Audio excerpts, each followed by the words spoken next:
Hello everyone. Today we talk about how to fix the app of Viber. We go to settings, then we click on apps.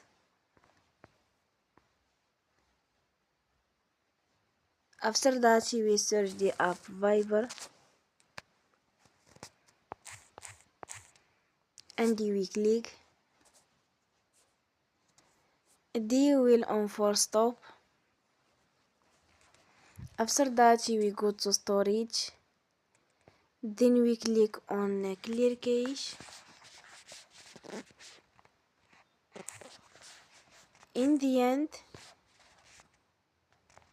turn off your phone and you will recharge your phone again. Don't forget to support us